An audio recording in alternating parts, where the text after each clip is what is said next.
প্রাকৃতিক সৌন্দর্যের লীলাভূমি আমাদের এই বাংলাদেশ দেশের এই বিভাগীয় শহরগুলোর মধ্যে অন্যতম ও প্রাচীনতম শহর ময়মনসিংহ।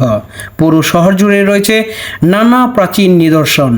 1970 খ্রিস্টাব্দ অবধি ময়মনসিংহ জেলা ছিল বাংলাদেশের সবচেয়ে বৃহত্তম জেলা, যার জন্ম হয়েছিল 1787 সালের 1 মে। আমরা যাত্রা শুরু করেছি শেরপুর, নেত্রকোনা ও কিশোরগঞ্জের সংযোগ সড়ক শম্ভুগঞ্জ মোড় থেকে। আমাদেরকে পাড়ি দিতে হবে ব্রহ্মপুত্র নদ। এই প্রথম বিনাটুলে পাড়ি দিচ্ছি ব্রহ্মপুত্র নদ, যার প্রাকৃতিক সৌন্দর্য আপনাকে হাতছানি দিয়ে ডাকবে। শুনেছি বৈষম্য বিরোধী ছাত্র আন্দোলনের পর থেকে এই ব্রিজের কোনো টুল আপাতত নেওয়া হচ্ছে না। ওপারেই চিরচেনা ব্যস্ততম সড়ক ময়মনসিংহ। ব্রিজ পাড়ি দিতেই চোখে পড়বে বিশালাকার শহরের দানবীয় রূপ। চিরচেনা যানজট, অনেক সময় অপেক্ষা করতে হবে এই যানজটের মাঝে। আজ আমি আপনাদের নিয়ে যাচ্ছি ময়মনসিংহ শহর থেকে প্রায় 5 কিলোমিটার দূরে মাধ্যমিক ও উচ্চ মাধ্যমিক শিক্ষা বোর্ডে, যারা ময়মনসিংহ শিক্ষা বোর্ডের আওতাধীন বিভিন্ন শিক্ষা প্রতিষ্ঠানে অধ্যয়নরত, শিক্ষার সাথে জড়িত, এমনকি যারা নতুন একটি শিক্ষা প্রতিষ্ঠান চালু করতে চান, তাদের জন্য আমার আজকের এই ছোট্ট কন্টেন্টটি। এই ব্রিজ পাড়ে সংযোগ হয়েছে 4টি সড়ক পথ। একটি হচ্ছে শেরপুর, নেত্রকোনা, ময়মনসিংহ থেকে আসার সড়ক, অপরদিকে হচ্ছে ঢাকা মহাসড়ক এবং অন্যদিক থেকে চলে আসছে জামালপুর শহর থেকে মুক্তাগাছা হয়ে মুক্তাগাছার সড়ক। আজ আমি আপনাদের নিয়ে যাচ্ছি ময়মনসিংহ শহর থেকে প্রায় 5 কিলোমিটার দূরে মাধ্যমিক ও উচ্চ মাধ্যমিক শিক্ষা বোর্ডে। আমরা যেহেতু ময়মনসিংহ শিক্ষা বোর্ডে যাব, তাই আমরা ডান দিকের রাস্তা ধরে ছুটে চলছি। আমরা যাত্রা করেছিলাম শেরপুর, নেত্রকোনা ও কিশোরগঞ্জের সংযোগ সড়ক শম্ভুগঞ্জ মোড় থেকে। হাওর, জঙ্গল আর মহিষের সিং, এই নিয়েই ময়মনসিংহ। মহুয়া মলোয়ার দেশ ময়মনসিংহ এর পূর্ব নাম ছিল নাসিরাবাদ। মোগল আমলে মোমেন শাহ নামে একজন সাধকের নামে অঞ্চলটির নাম হয় মোমেন শাহী। কালের এই বিবর্তনে যা ময়মনসিংহ নামে পরিচিতি লাভ করে। শিক্ষা, সাহিত্য, সংস্কৃতি আর ঐতিহ্যের সূতিকাগার বৃহত্তর ময়মনসিংহ জেলা। উত্তরে গারো পাহাড় ও ভারতের মেঘালয় রাজ্য, দক্ষিণে গাজীপুর জেলা, পূর্বে নেত্রকোনা ও কিশোরগঞ্জ জেলা এবং পশ্চিমে শেরপুর, জামালপুর ও টাঙ্গাইল জেলা বেষ্টিত। ময়মনসিংহ শহরটির পাশ দিয়ে বয়ে গেছে ব্রহ্মপুত্র নদ, আর এই নদের সৌন্দর্যে মুগ্ধ হয়ে শিল্পাচার্য জৈনুল আবেদিন বহু ছবি এঁকেছিলেন। তার স্মৃতির স্মরণে নদীর পাড় জুড়ে গড়ে উঠেছে জৈনুল আবেদিন পার্ক। ময়মনসিংহের ব্রিজ পাড় চৌরাস্তা থেকে মাধ্যমিক উচ্চ মাধ্যমিক শিক্ষা বোর্ডের দূরত্ব প্রায় 5 কিলোমিটার। আর চলার পথে দু চোখে পড়বে কিছু গুরুত্বপূর্ণ স্থাপনা।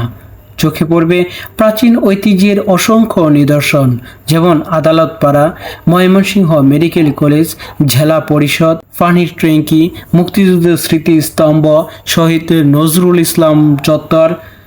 মাধ্যমিক উচ্চ মাধ্যমিক শিক্ষা বোর্ড বাংলাদেশের ময়মনসিংহ বিভাগের মাধ্যমিক ও উচ্চ মাধ্যমিক পর্যায়ের শিক্ষা প্রতিষ্ঠানগুলোর নিয়ন্ত্রক কর্তৃপক্ষ হিসেবে কাজ করে। ময়মনসিংহ, জামালপুর, শেরপুর ও নেত্রকোনা জেলার শিক্ষা প্রতিষ্ঠানগুলো এ বোর্ডের অন্তর্ভুক্ত। এটি সাধারণ শিক্ষা বোর্ডের মধ্যে নবম এবং সব মিলিয়ে 11তম। জুনিয়র স্কুল সার্টিফিকেট জেএসসি, মাধ্যমিক স্কুল সার্টিফিকেট এসএসসি এবং উচ্চ মাধ্যমিক সার্টিফিকেট এইচএসসি। পরীক্ষা পরিচালনা ও নিয়ন্ত্রণ এই বোর্ডের তত্ত্বাবধানে অনুষ্ঠিত হয়। 2015 সালে 13 অক্টোবর ময়মনসিংহ বিভাগ ঘোষণা করা হয়, আর 2017 সালে 28 আগস্ট ময়মনসিংহ শিক্ষা বোর্ড গঠনের প্রজ্ঞাপন জারি করে শিক্ষা মন্ত্রণালয়। এই বোর্ডের মাধ্যমে আপনি আপনার certificate, registration card, admit card, নম্বরপত্রের যে কোনো ভুল সংশোধন, নাম সংশোধন, নম্বরপত্র উত্তোলন, সনদপত্র উত্তোলন, যে কোনো বিষয়ে ফলাফল সংশোধন, ভর্তি বাতিল, এক কলেজ থেকে ভর্তি বাতিল করে নতুন কলেজে ভর্তি প্রক্রিয়া সম্পন্নকরণই এই বোর্ডের মাধ্যমেই করা হয়ে থাকে।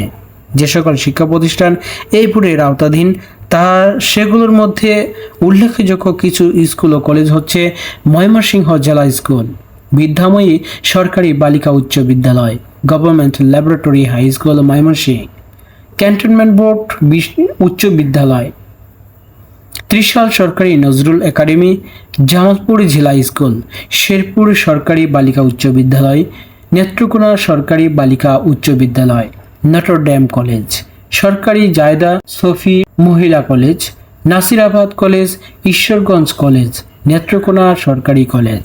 ময়মনসিংহ শিক্ষা বোর্ডে রয়েছে 2টি ভবন, এর ১ নং ভবনটি রয়েছে ময়মনসিংহ টু মুক্তাগাছা রোডের কাঠগোলা এলাকায় এবং ২ নং ভবনের অবস্থান একই পথে খাগড়ুহর বাজারে। ১ নং ভবন থেকে ২ নং ভবনের দূরত্ব মাত্র হাফ কিলোমিটার। বেশিরভাগ সময় পরীক্ষা সংক্রান্ত বিভিন্ন প্রতিষ্ঠানে মালামাল প্রেরণ ও গ্রহণ ২ নং ভবন থেকে করা হয়ে থাকে। ৬তলা ভবনের নিচতলাতে রয়েছে রিসিপশন। শিক্ষা বোর্ডের রিসিপশন ফ্লোরে রয়েছে সিটিজেন চার্টার, যেখানে শিক্ষা বোর্ডের সেবাসমূহ সুন্দরভাবে উপস্থাপন করা হয়েছে। সিরিয়াল মেনটেন করে বিভিন্ন শিক্ষা প্রতিষ্ঠানের জন্য মালামাল বিতরণ এবং গ্রহণ কার্যক্রম সম্পন্ন করা হয়। এই ভবনটির অপোজিটে রয়েছে ময়মনসিংহ খাদ্য গুদাম। চাইলে আপনিও আসতে পারেন আপনার শিক্ষা সংক্রান্ত যে কোনো প্রয়োজনে, যে কোনো সমস্যায় আপনি আসতে পারবেন ময়মনসিংহ ব্রিজ পার এলাকা থেকে। এছাড়াও ফৌজদারি ময়মনসিংহ বাইপাস থেকে অটো রিক্সা সিএনজি যোগে আপনি আসতে পারবেন জামালপুর শহর থেকে মুক্তাগাছা হয়ে এই শিক্ষা বোর্ডে। দেখা হবে অন্য কোনো দিন, অন্য কোনো জায়গায়, অন্য কোনো নতুন টপিকস নিয়ে। ততদিন ভালো থাকুন, সুস্থ থাকুন, ধ্রুবতারা ব্লগটির সাথে থাকুন। যারা এই পেজে নতুন তারা এই পেজটি লাইক, কমেন্ট, শেয়ার করে অথবা সাবস্ক্রাইব করে পাশে থাকুন।